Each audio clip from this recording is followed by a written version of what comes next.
So welcome this evening to our third annual Graduate School and Career Panel. And before we get started, I would like our panelists to introduce themselves. Hello, I am Cicely McCray, Director of Recruitment, Marketing, and Communications for the Graduate School here on campus. The University of Charleston, South Carolina is our new name, but Graduate School is what most people know us by. All right. My name is Rachel Mink, and I'm a second-year student in the Occupational Therapy program at NUSC. And my name is Nikki Leva, and I am the Director of Admissions and Marketing for Trinity Academy for a small school out in Mount Pleasant. I'm Dennis Sigalovi, Director of the Career Center here at the college. I'm Crystal Mead. I'm the grants accountant here at the college. So what we'd like to do, first of all, our other panelist was not able, unfortunately, not to be here tonight. He was actually in a car wreck, so on his way to the airport, so our thoughts are with him this evening.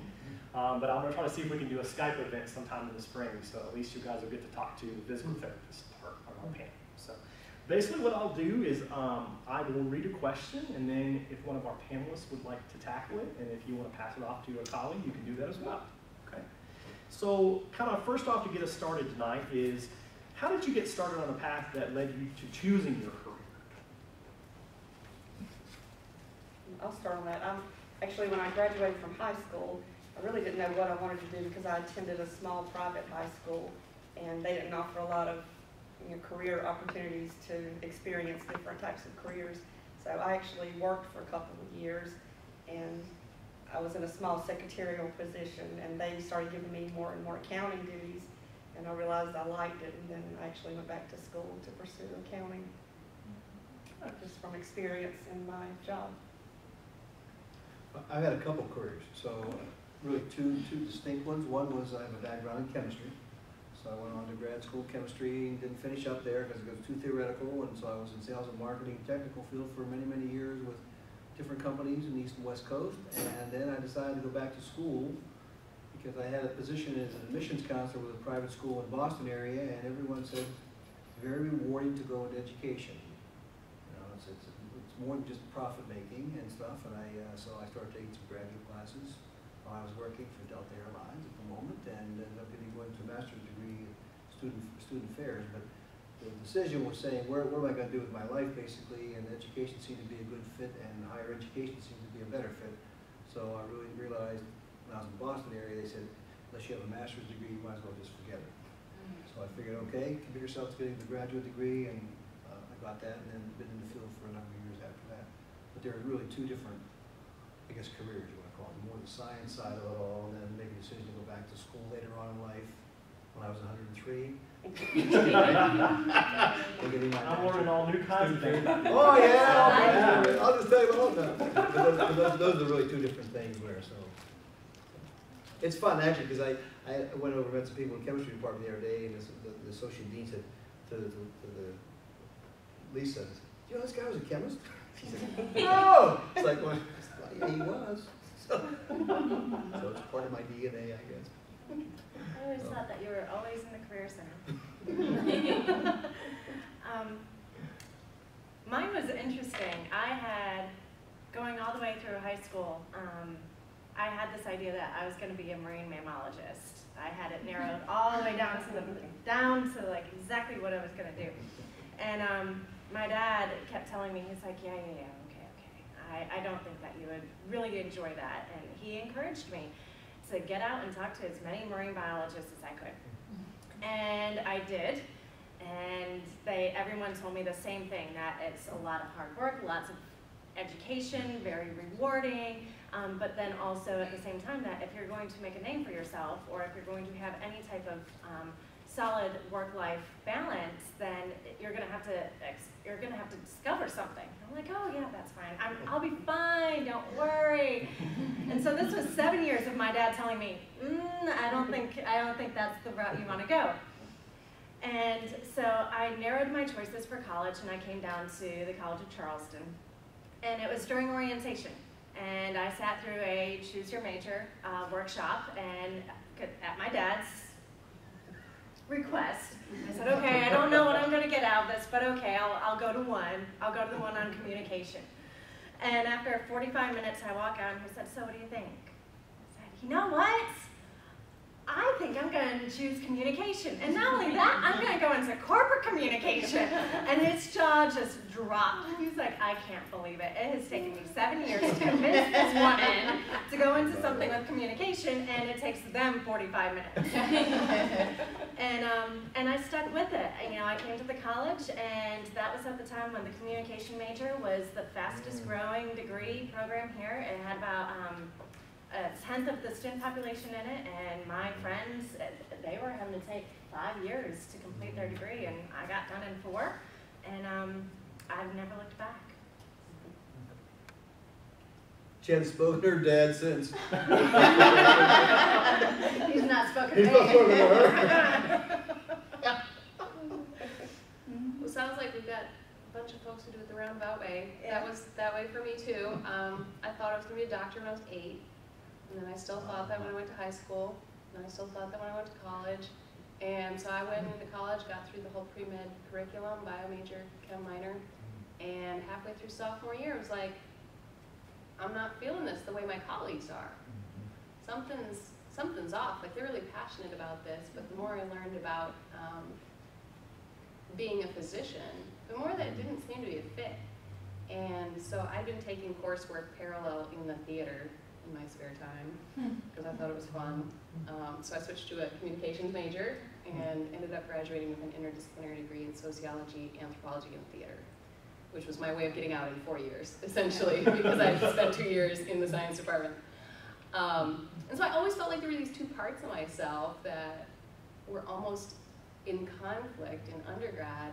And so when I got out, I was just like, well, I need to pay the bills. So I started working for nonprofits in the Chicago area and ended up doing a lot of administrative work, some essentially marketing for them, and development work, and ended up working for a small museum and archive, so I became an editor. And along the way, I was getting all this experience, but I was like, I need to put it all together. So I started doing some research, looked into art therapy because that looked like a place where I could combine my interests.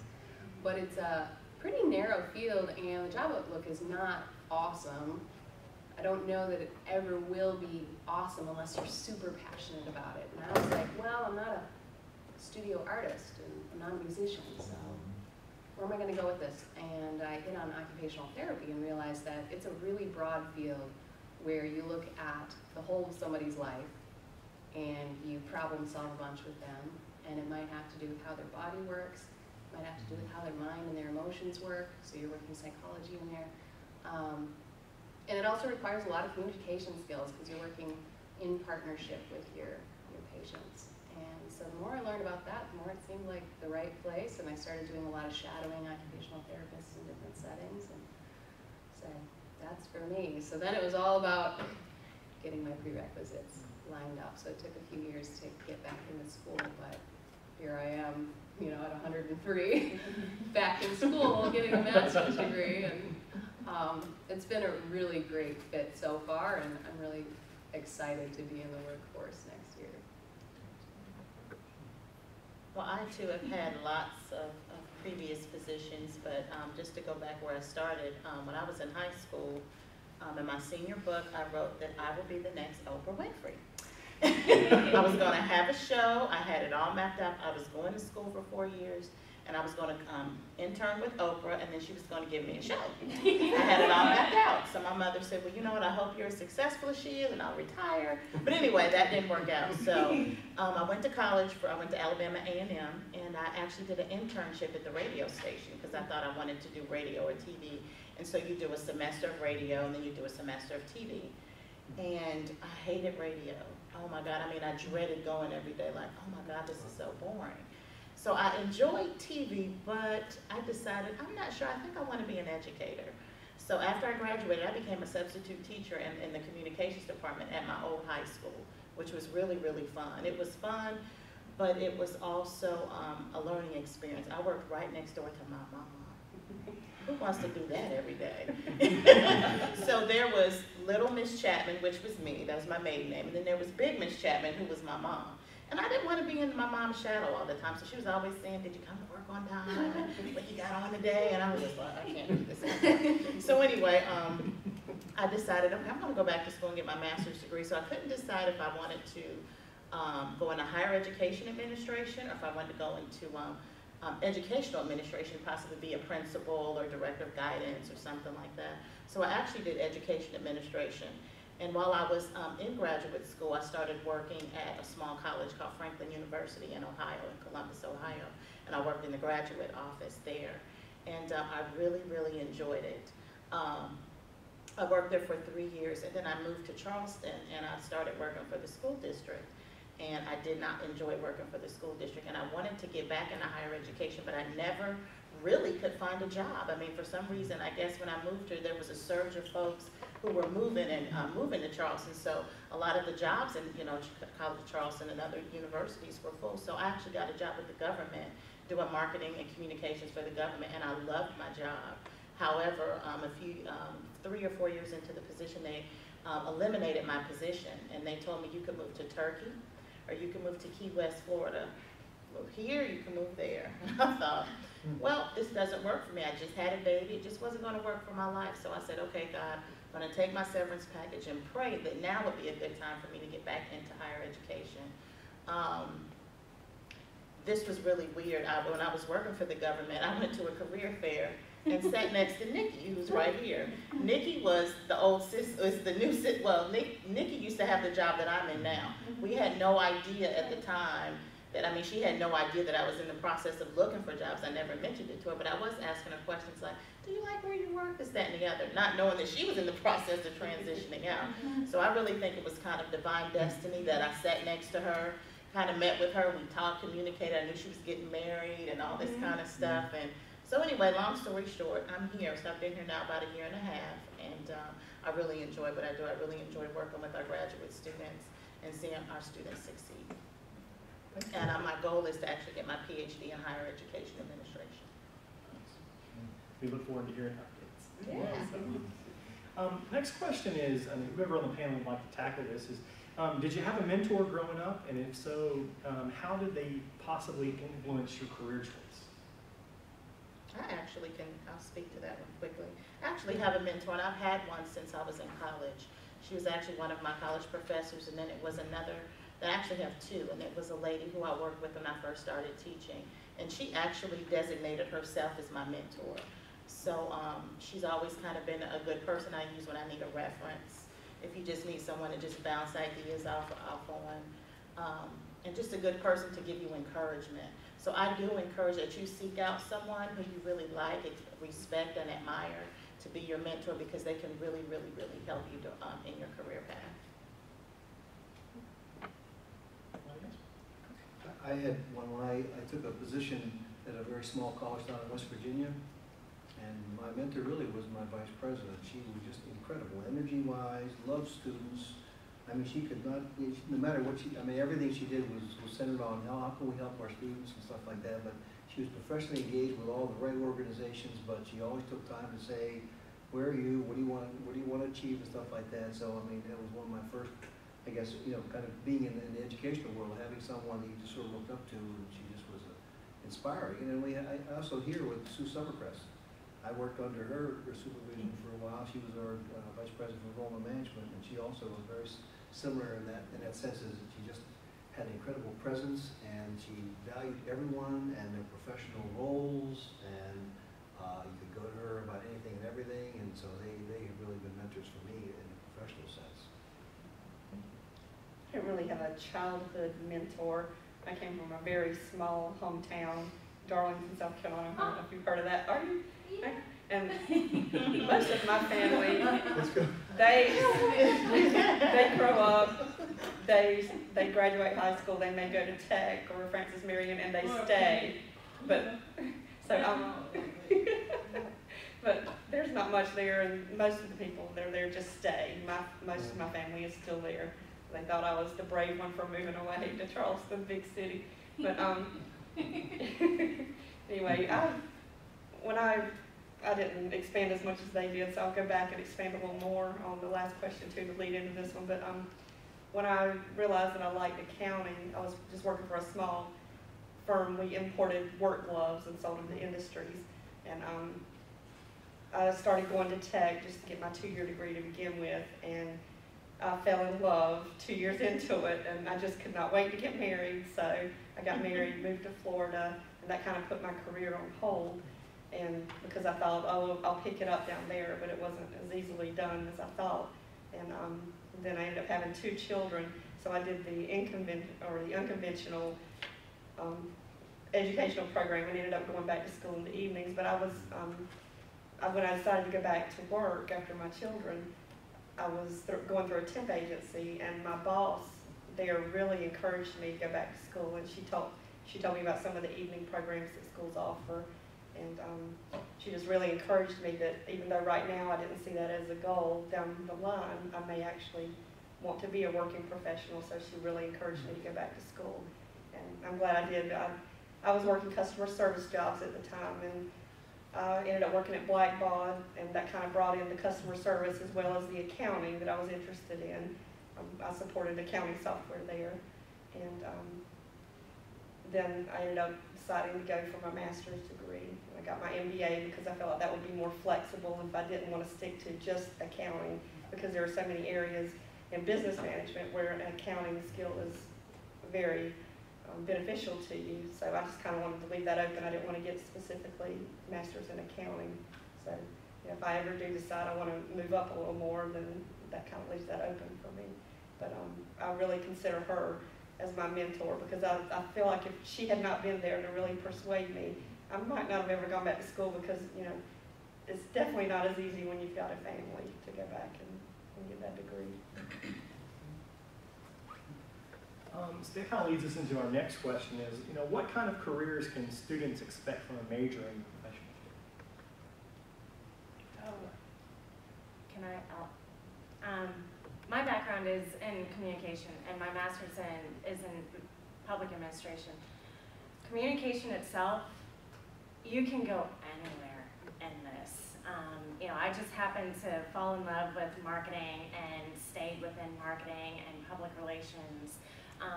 A little bit of events planning, but if let me ask this: what are your majors? Exercise science. Okay. Biology. Okay. Student papers. We have currently fiscal year. Well, almost done. That's helpful for me, because the one thing that I've learned from being a communication major is that, at least within communication, it's not necessarily as well defined as y'all's, but in talking with so many different people, and especially being here at the college and having the similar role to what Cicely has, and being able to talk with so many different people, is that there are so many niches within your major that you can just kind of expand it. Like even thinking about like entertainment law, like if you love entertainment and you love the music industry, but you're analytical, you can go into entertainment law. So many different ideas, and that's what I have loved about being a communication person, is that I can go into just about anything. And as you had mentioned earlier today, is it really is a jack of all trades, master of none. I know enough about everything. I know about websites, I know about events planning, I know about financial aid, I know just a little bit about everything, so that I can kind of help facilitate and make connections where they might be beneficial. So like one weekend, I happened to run into someone who he's a street artist, and believe it or not, he teaches Citadel cadets how to tag with spray paint, which is fascinating to me. And so I made that connection on personal time, and now he is coming into the school that I work at to do a mural free of charge because he wants to volunteer. And so, the more, and I completely got off topic of the question, but the more that I am able to talk with different people, the more that the more projects can happen, and the more good can happen out of that. So. Oh, well, I majored in psychology in undergrad, and I feel like that's another field where like you have a lot of doors open. Like you can take different routes. And you see that with Rachel too, like the psychology and sociology, anthropology, yeah. which as well as I did psychology too. in depth into those, and I took a communications class. Just because. And the one thing that, talking about looking at a prospective career field, there are so many careers out there that, you might not even know about or are just now emerging. And so having as many conversations with people as possible, and not being afraid and going out and saying, hey, you've been in my career field, you graduate with the same career that, you graduate with the same degree that I have, what have you been doing? Or if you could do it all over again, what would you do? Or what do you see emerging? Don't be afraid, have as many conversations as you can, because that's when you stumble across all the cool stuff. So. Yeah, I mean, on my end, we serve all majors here on campus, so I am so committed to liberal arts. The more I'm involved with it, the more important I realize it is, because, the technology today is not the technology tomorrow, and there are occupations that are gonna come and go forever, and our whole approach is saying you have, I guess, eternal skills that you can use, the communication skills, the analytic thinking, the teamwork that you all learn in your classes.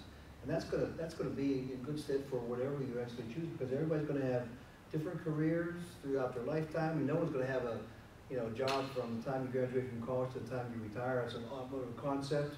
So you've got to have this kind of ability to kind of reinvent yourself several times over your lifetime. And that's where, you may say, I'm set for now, so 5 years out, you say, I want to go back to grad school, or I want to do this, or I want to do that, or I want to change and get a job, whatever. But that's really the core of what I think is liberal arts. That's what's so fascinating to see. Like we have this thing now on our home page, I want your job. It is incredibly fascinating to see what our own graduates are doing.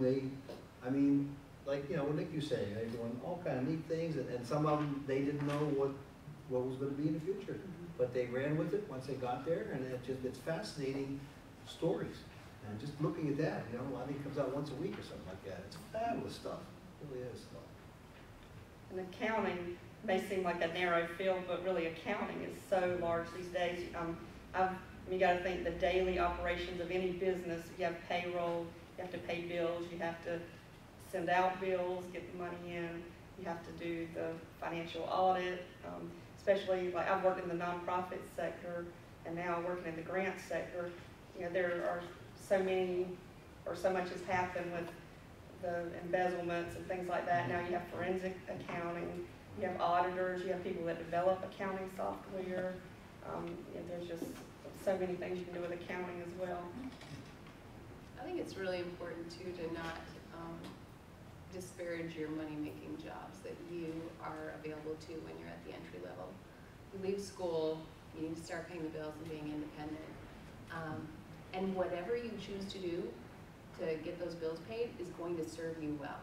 If you choose to do more education, if you choose to pick eventually a job that is a better fit, even if you just need to fill in the gaps, like that stuff's gonna come back. You're gonna be learning skills there that are all-purpose oftentimes, and that are gonna make you more comfortable doing things like interviewing, doing things like customer service, being on a team, dealing with the pressures of having to make decisions with your money and how you use it in the rest of your life.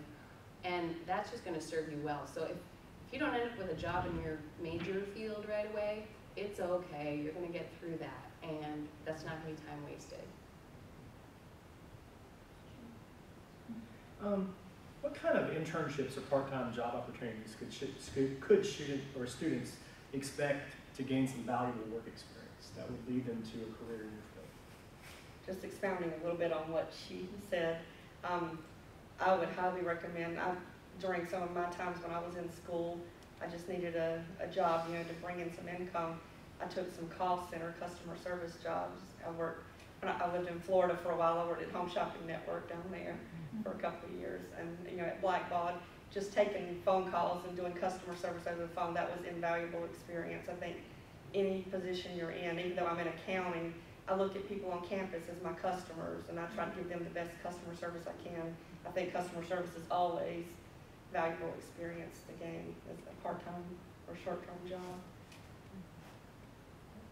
Like volunteering too, obviously, that's a really convenient way for other people to benefit from your skill set. We also learn a lot, and I found that I learned a ton by walking around with occupational therapists and with physical therapists, because I really wanted to know the difference between the two fields, and there's nothing like being on the ground with them. So I was working part-time, going to school part-time, and then also one day a week I'd find a time to fit in that connection with somebody whose field I was interested in. And people are so gracious. And you can also do like information interviews. A lot of times if you're starting to explore an area, I mean, there's a more formal internship. A lot of students, if they have the time, they might be able to go 10 to 15 hours a week. A lot of times students say, I'm pretty stretched between, especially if you're carrying more hours, whatever. But you know, you can do information interviewing, and people are more than gracious to sit down and chat with you about the fact that you're interested in learning more about their profession. It's terrific, and people give you time, and there's protocols to that in terms of saying, you know, thank you, note after you do that. But there's information you do, volunteering, and there's shadowing, I mean, all the kind of stuff that's come up here today. For someone that says, I just like to find out a little more about, whatever it may be. It might be something that's directly related to what you're studying. It might be something, you know what, it's sort of in the back of my mind that I would like to maybe look at that, because I have not, maybe it's not as direct. But those are all possibilities, and there's a lot of help to kind of give you the tools to be able to do that. What are some steps when students are getting ready to prepare for that, to make that next transition, getting ready for it, such as going to graduate school? What are some helpful hints that you could give or pass along that students could utilize to help prepare them for the GRE or the MCAT or the PCAT or whatever correct career test or assessment they're going to be taking? That was a loaded question. Can you read that one again? Yes. So students are preparing for that next step, and they're kind of teetering back and forth, kind of where Crystal was or anybody, and you're thinking, I might want to go to the next step. So what are some insightful tips or tricks that you guys have seen personally, experienced yourself, or that you have found that would benefit students who are applying for graduate school, for graduate admissions testing, for MCAT testing, or so forth? I think the first thing I think that's very important is being able to have a pitch, being able to articulate who you are, what you want to do, how do you want to do it, just having a vision for yourself. Sometimes we meet a lot of students that come in and say, I want to go to grad school, I just don't know what I want to do, so just tell me about all of your programs. And I'm like, I'm taking 22 programs. Well, give me an idea of what you want to do, so it's always kind of like we're digging deeper to get to the bottom level to say, what exactly do you really want to do? So I would encourage you to really find out what exactly do you really want to do. Number one, graduate school is an investment. It's an investment in time, it's an investment in resources, investment in money. And you don't want to sit 2 years in a program and say, you know what, I really should have done that program. I really should have done that program. Then you're halfway through the program. So I think the first thing is really truly finding out what you want to do. If that means coming out of undergraduate and working for a few years to kind of see what exactly you want to do instead of, I'm not saying don't come straight to graduate school because we'd love to have you, but maybe finding out what you really want to do, because I don't want you to come to school, we don't want you to come to graduate school. I mean, we're speaking of the University of Charleston, South Carolina, and then you say, you know what, I'm going to stop. That's really not our goal. Our goal is to get you in seat and to see you graduate in 2 years or 2.5 years with your black robe and your piece of sheepskin in your hand and say, hey, I'm a master at whatever, education, marine biology. So those would be the main steps. As far as preparing for tests, if you can, get some of the booklets. They have booklets like the GRE test or the GMAT test or MCAT, whatever test that you're going to take. Possibly look at doing some practice tests. Asking students who have taken those tests, could you tell me a little bit about it? What was hard? What was easy for you? What should I study on? If you're not good in math, you kind of freshen up on some of your math skills. If you're not good with English, you may want to take a writing course or a communications course. Those are some of the main things I would do. Also look for recommenders. We're going to ask that you have letters of recommendation with your application. So you really want people who know your work ethic or who know you as a student to write those strong letters of recommendation for you. So you really want to make sure you have strong letters. Your essay, as you're writing an essay, you want to have someone else who you can trust to proofread it, because you don't want to send it in with errors, grammatical errors, and technical writing errors and things like that. So just having someone you can talk to if you want to come in our office. I'm kind of giving a picture. If you want to come to our grad school office, we're in 310 Randolph Hall, and we're happy to assist you with trying to figure out what works best for you as you master your future at the College of Charleston. There's my commercial. I will tag on with that and say, if you are thinking about going to grad school and you're not certain that you want to go immediately after you graduate with your undergrad, take the exam. take the GRE, take the MCAT, and I'm speaking from personal experience because I had waited a little bit and I prolonged my waits because I didn't want to take the test because I had been out in the working, in the workforce for, I don't remember at that point how long I had been out, and working the full-time job and doing the travel and then coming home, and I scheduled my GRE for 3 weeks out, and every single night for 3 weeks straight, I just came home and I had dinner and then I studied for the next 3 hours every single night. And so I would say, if there's this idea that you want to have a little bit of time between your degrees, that's completely fine. Take the exam and you will thank yourself later because there's a shelf life for that. So it'll take, we accept it for what, 5 years? Yeah, 5 years. You will thank yourself later. And you can always take it again after 5 years Yeah, if you're not settled in. Right. But for sure. I think I found it really helpful. I had people who were encouraging me not to get discouraged when I wasn't accepted the first time, or when I had to postpone my acceptance. This happened a few times in this process, and I think if first time around is not successful for whatever reason, finances or acceptance or whatever, if you think you're passionate about it, stick with it and go back to those schools during the next cycle, maybe even do an early apply. And in the meantime, look at the gaps in your record and say, is there some way that I could beef up this for them? In fact, you can even talk with them and say, all right, I'm really passionate about this. What would you like to see in my records as you make a decision? What would prepare me well for your program? And go after it again. That's totally fine. Don't let a closed door one time be a closed door forever. Yeah, I like to encourage students I work with to have a plan B. There's some people that say grad school, yes, but they have a little bit of I'm not quite sure. Should I be 150% before I go forward, or can I go forward with 51%? So the point is basically, you might say I want to go to grad school, and you have to do all the things that are being suggested here because that's required to go there. But you might also think about what if, and maybe down the road, my last semester of my senior year, I might think that I'm tired, I'm burned out, I might need a break, and if I do that, what about maybe going out and working for a couple of years? So if you haven't done the graduate school application process, you don't have an option. If you do that and do everything you're expected to do, then that way, say if it happens, great, and you have whatever it may be, but you also are exploring sort of the career options with your respective major at the same time. So again, the last semester of senior year is pretty stressful for most people, but if you haven't laid the groundwork, then you don't have as many choices. For some people say, I don't know what I'm going to do. I'm going to graduate, I'll spend the next 3 months at Folly Beach watching the waves come in, but there's the gap year. There's the gap year option. We have an increasing number of students that say, you know what, grad school, maybe, maybe not. Full-time employment, maybe, maybe not. But I'd really like to maybe do 3 months as a volunteer with the WOOF program over in the Netherlands working with organic farming. We have students who do that, or teach Peace Corps, or Teach for America. For some students, that's the right thing for them to do when they graduate, because they say, these other things, even though you can take the test, to have it in part of your portfolio, it's like what you might need is on a personal level. So I encourage people to really think, having a couple different options, so they don't say, this fell through and I don't know what I'm going to do next. Always have something else in your back pocket. Just to piggyback off like the stressful semester, if you already know what you want to, that you want to go to graduate school or school after college, undergrad, during your junior year, sometime during that time, figure out what schools, if you have time, figure out what schools you want to go to. And sometimes they have requirements, like classes you need to take beforehand. Go ahead and get it in your schedule.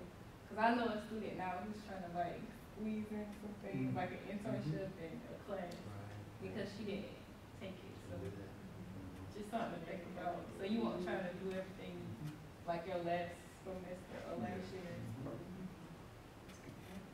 Yeah. What about, I know, Nikki, you mentioned, you kind of briefed a little bit about that essay or that statement, but what about the personal statement? What should somebody include, and is there an ideal, perfect personal statement? Your personal statement should absolutely be truthful and reflect who you absolutely are. Don't try to write in accordance with what you think they want to hear. What they want to hear is who you are.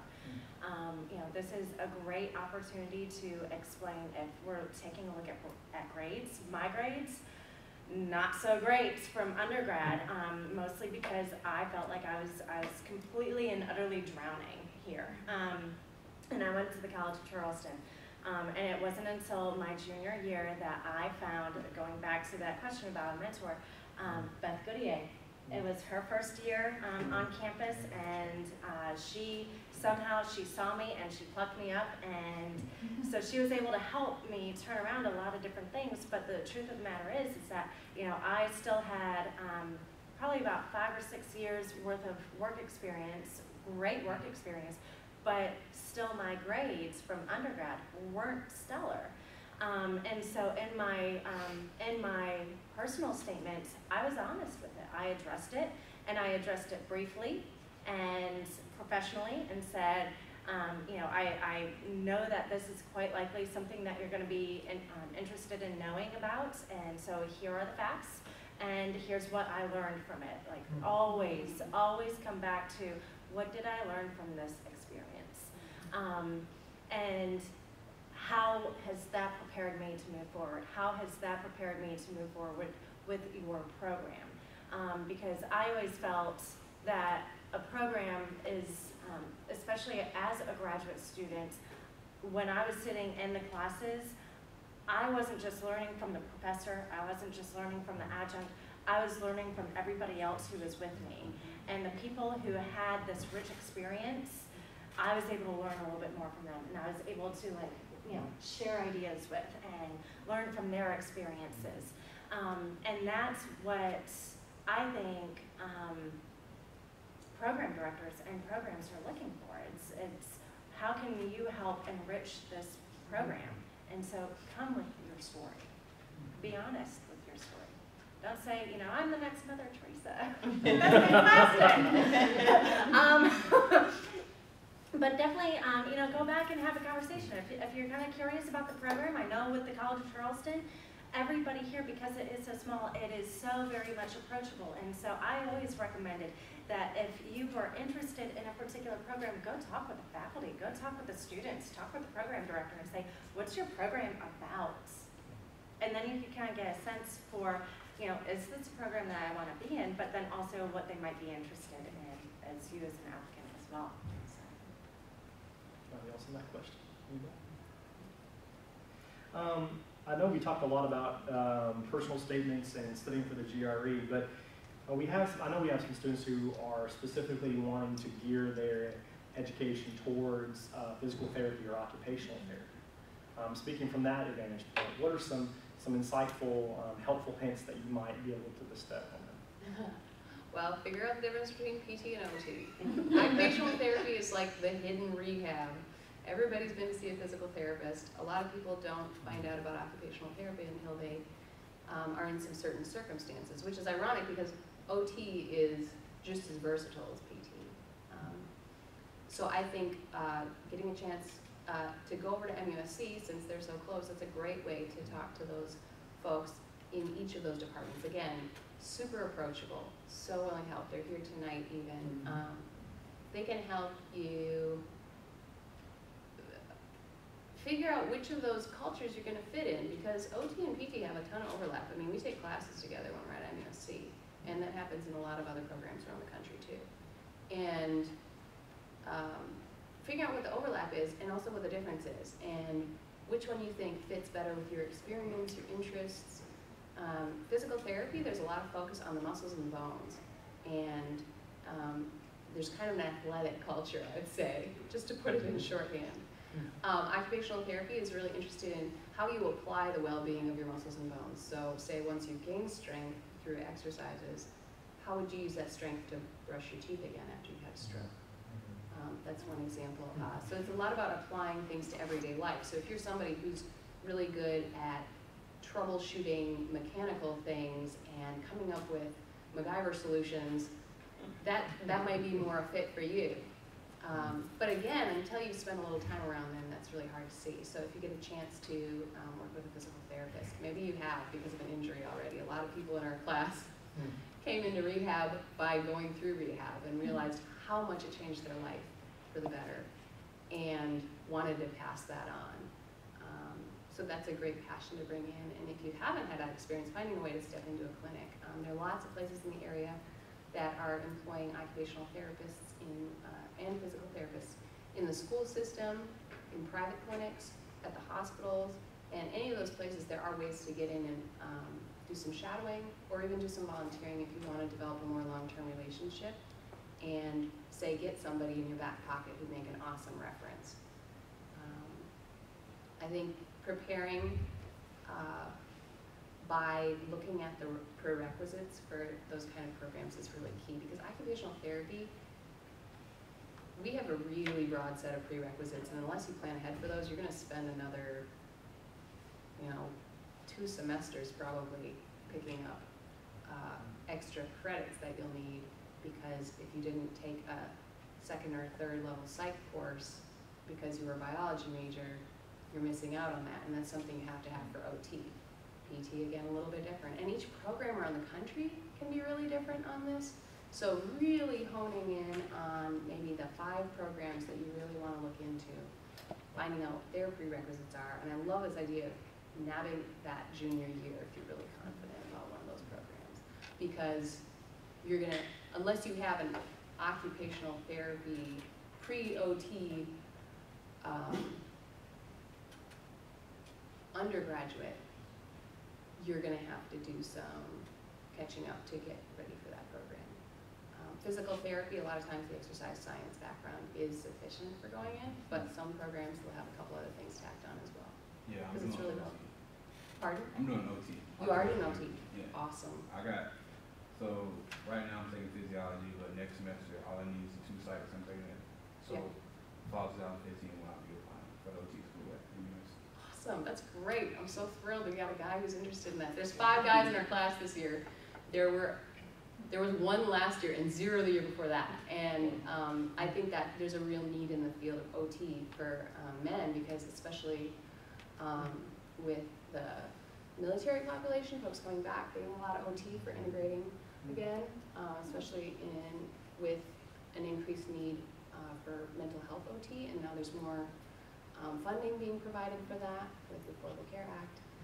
There's a lot of growth in OT and guys are in high demand. Transfers are sometimes easier for you. Yeah. Right. Because the student that I was mentioning was also OT. If someone wanted to do an internship or shadow in OT, how soon should they try to do that? Or what's the best time to try and volunteer there or sign up to volunteer? A whole summer is an awesome way to go if you want to go to a hospital and learn about inpatient occupational therapy or do acute occupational therapy, because then you can actually get a good chunk of time in. But really, any time during the year is great. If you want to look at OT for pediatrics in the schools, then it's got to be those 9 months. A lot of OTs in the schools will do private clinic work or traveling OT over the summer. So finding ways to connect with them is usually easier during the school year. Is there a specific place that they register to do that volunteering? You have to check with each place individually. Okay. So if you call a private clinic that offers, usually you'll see speech, language pathology, and physical therapy and occupational therapy all together in a clinic. You just got to call and ask what their specific needs are for volunteers and if they offer shadowing opportunities. Same ROPR, same MUSC, you just got to, they're all a little different. All right, I know sometimes our students, this is always the dreaded question, but how would you describe your transition going from being in school to post-graduation to actually being a professional? So what did that look like for you? I know that's always a dreaded question when you start talking about life. So it's like, I'm not ready. But when we start planning for them, getting them ready for, to work in the world, to make that transition. What did it look like for you? For me, I know it was A lot of mistakes were made in the workplace for me. I would say probably my first job, when I first graduated, the summer after I graduated, I worked for the school district in Ohio, and it was in the central registration office.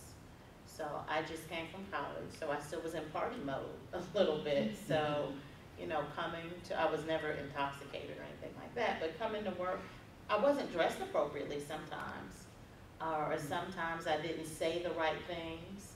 So, you know, having to have someone to correct you was a big kind of eye-opener for me. You know, like, who are you talking to? I know everything, but I didn't. So being able to accept and listen and take constructive criticism or feedback was something that was hard for me. So if that's something hard for you, learn how to soften up a little bit, because people are there to help you and they're not there to hinder you. And that's what I had to learn, that these people are trying to help elevate you in your career. So they don't want you to stay here and just kind of keep this same mindset.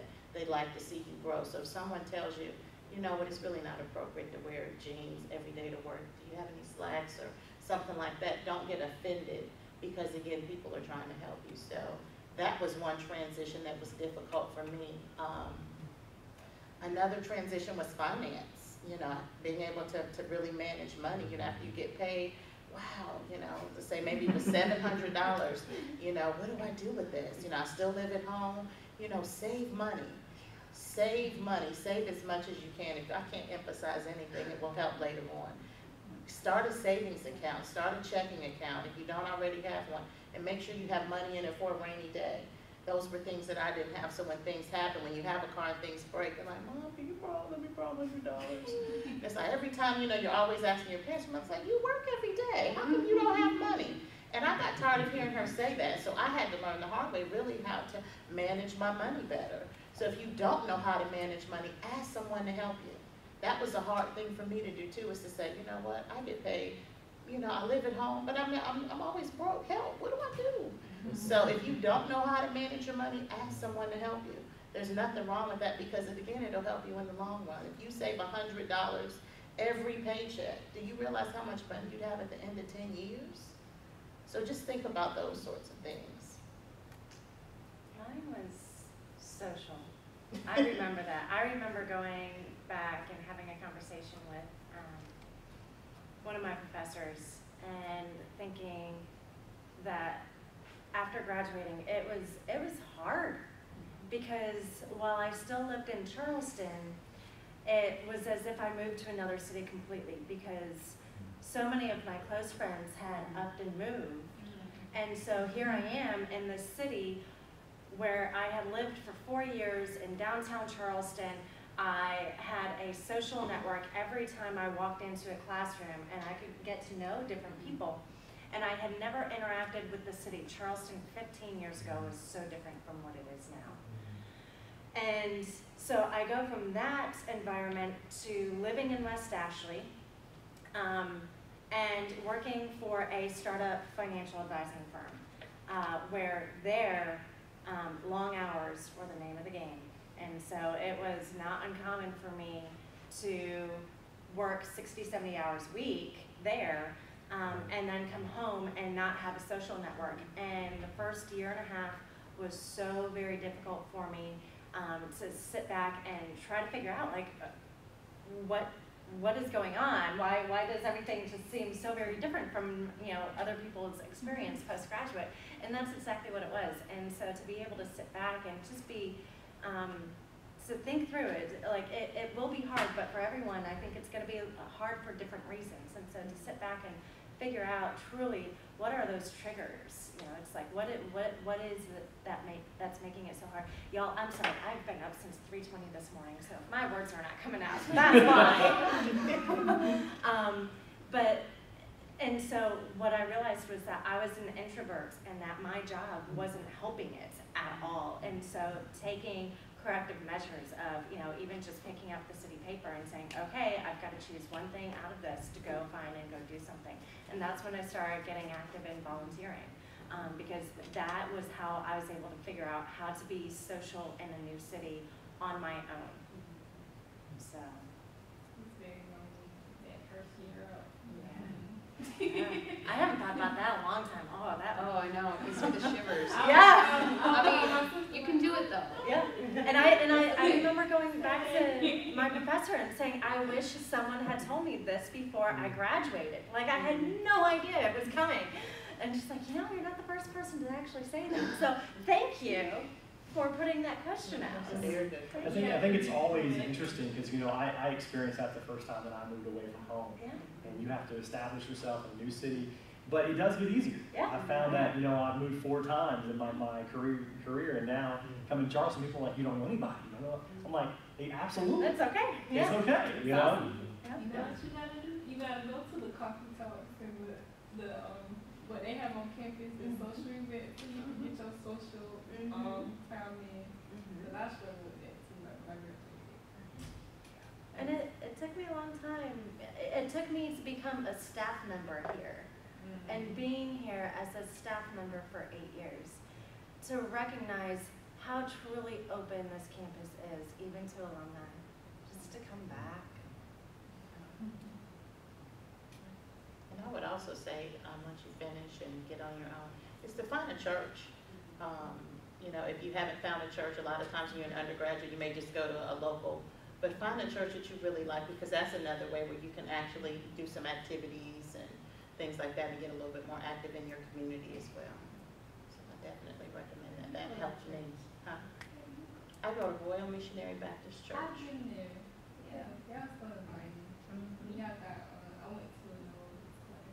Yeah. And don't be afraid about going to churches. It took me 6 churches before I found the one that I'm in now. Exactly. Yep. Yep. Look I at think- y'all keep it like that.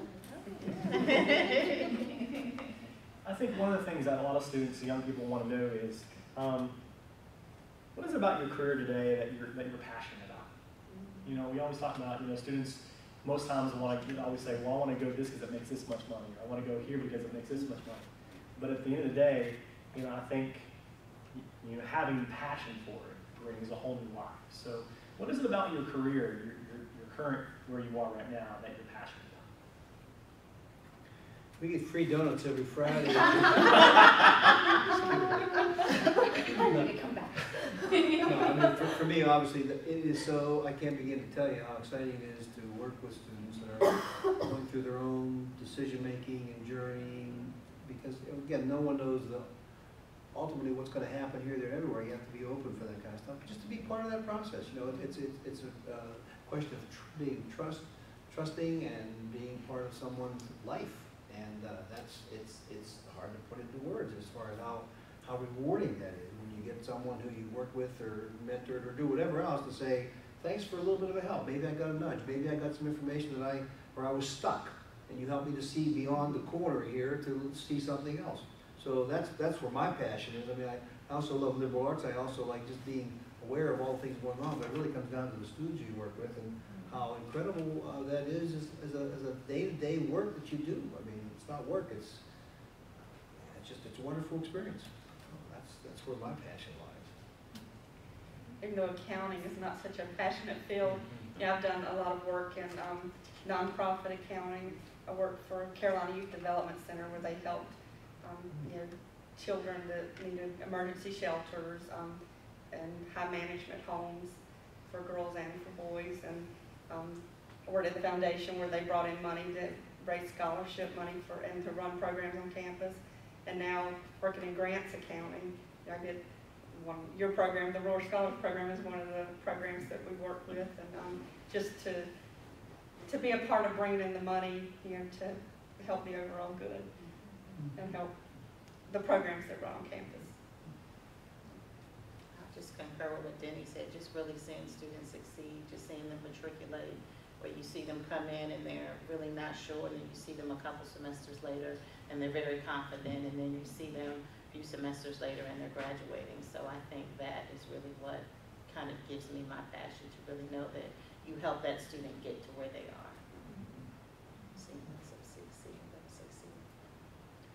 I think one of our questions that a lot of students say, and you may or may not have this information, but if you do, definitely share it, is if you're currently doing any kind of research or something that you're doing specifically right now, students like to know if you're a part of any kind of I guess, community panel that's doing research on initiatives, or if you're doing research at USC, what are you researching?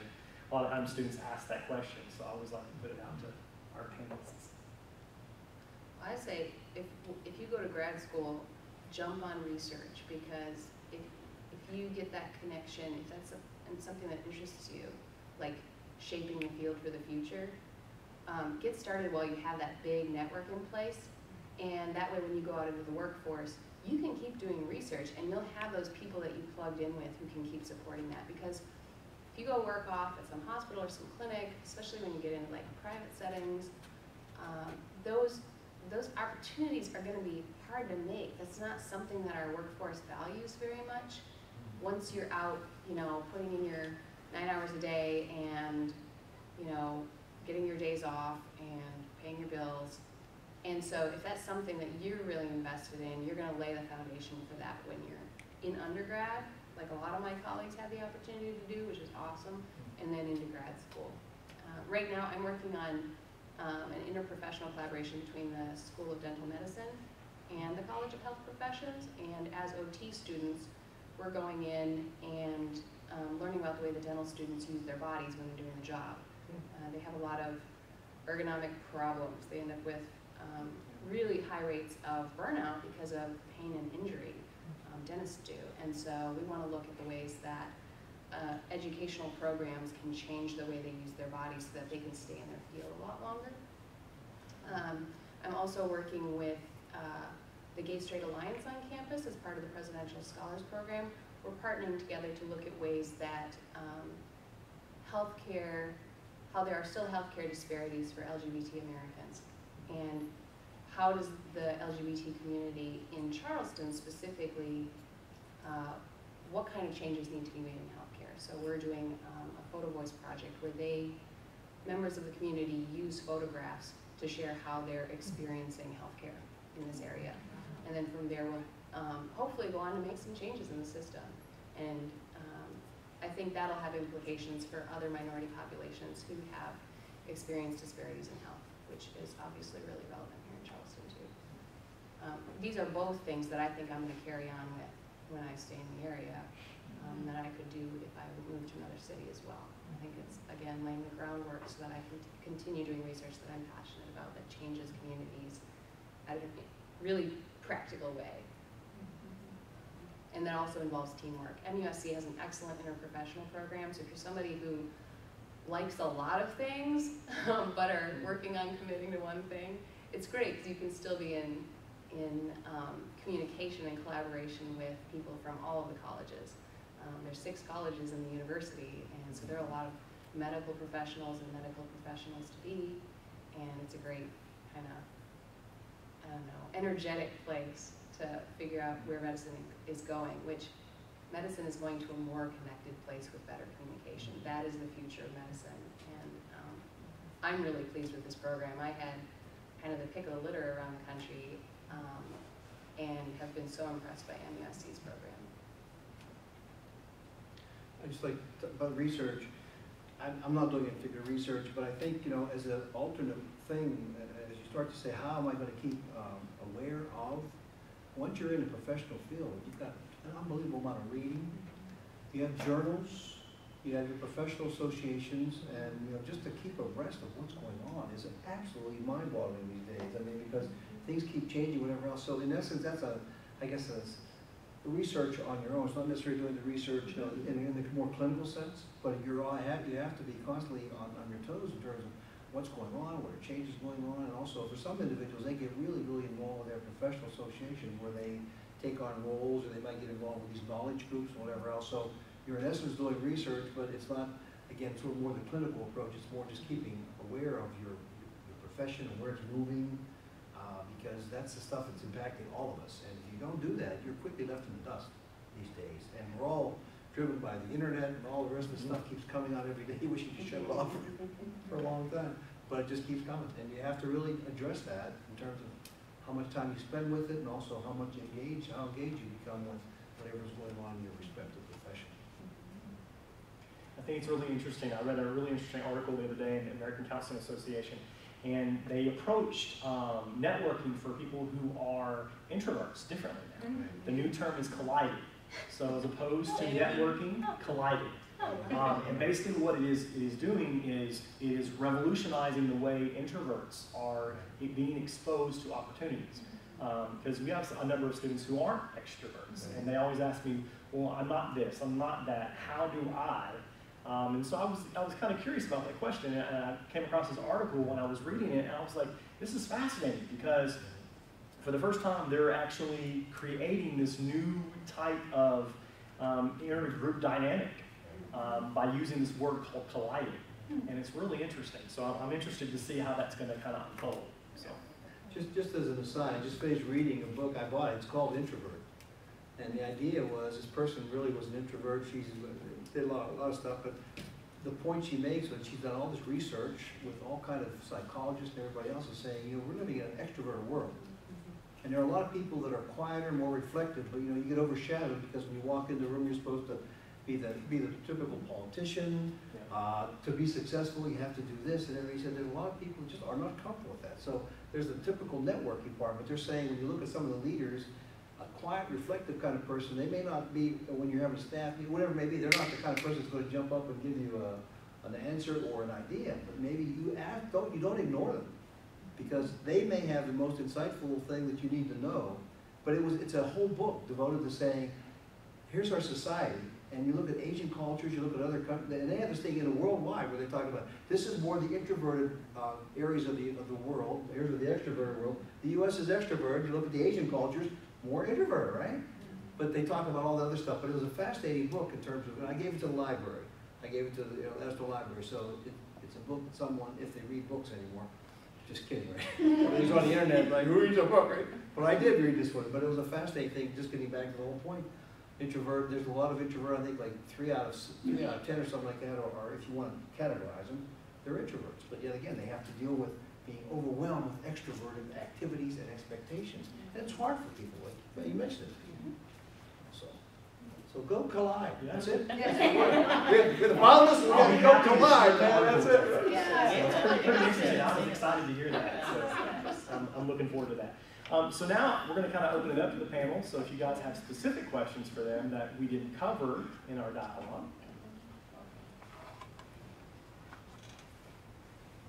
So I was saying, if you had any questions before you go, if you had any questions specifically that we didn't cover. I was thinking about the occupational therapy and physical therapy type of situation. So I'm a biology major now, so I was thinking like, because I took psychology courses over the summer. So that was like, if I take biology courses here during my spare time, during the summer I can take psychology courses or courses towards that type of field, so I won't be just limited to one certain major or one certain thing. I would have to back up. So I was thinking about for MUSC, the different types of, like what are their like basic requirements in their graduate program for occupational therapy, or like courses in each for that? I can't speak to the difference between the two since I haven't spent as much time with the PT. I knew I was OT from the outset. Oh man, it's been 4 years since I applied now. I can help out. The website is fantastic though, and I put it at the bottom of the sheet over here. There's a sheet here that says what is occupational therapy. It describes the field, but then at the very bottom it talks about, it gives the MUSC web address. And if you go on there, there is a page that says prerequisites, and that'll outline exactly what you need and how many credits of each. Like I take a statistics course, but I think here I only needed 1 credit of it, so I ended up taking a 2-credit course somewhere, which was good to know because I didn't need 4 credits. I think there might be a history class even in there. It's pretty broad. So take a peek at that website at the bottom of this handout, and that'll tell you specifically what you need now. Because what you need now might be different than what I needed a couple years ago too.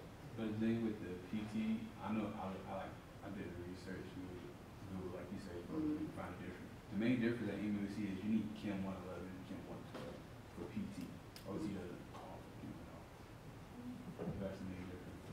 And like I chose OT not because of chemistry. Like I like chemistry, but Chem 111 is high school chemistry, so you gotta know the difference. And then my mom friend, I was on the track for PT, but my mom's friend got in a car accident, and she needed to regain how to do daily tasks. Yep.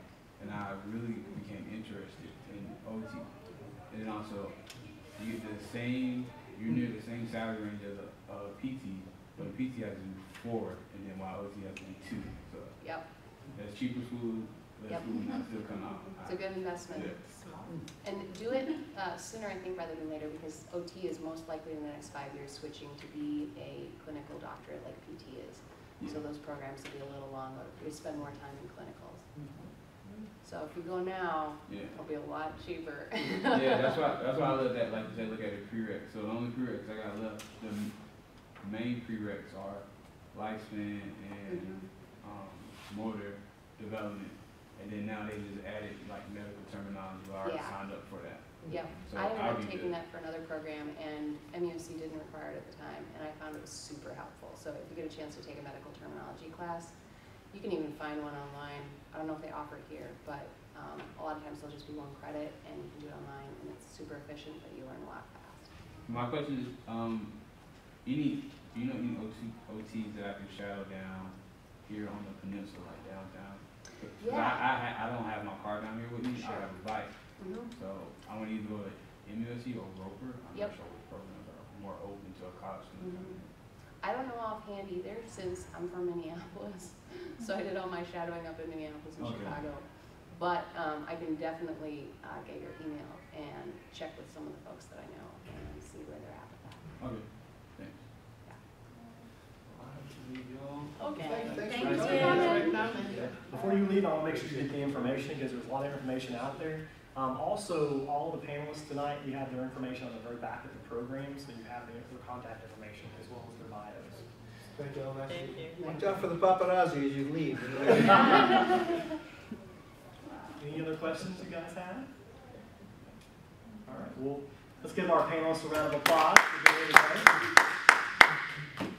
And last but not least, we want to say thank you so much. It's another little appreciation from us. I know it's not a lot, but Thank you. a card and a certificate that I received for birthday great job, guys. Wow. So thank you guys so much. So make sure you guys get some stuff up here if you have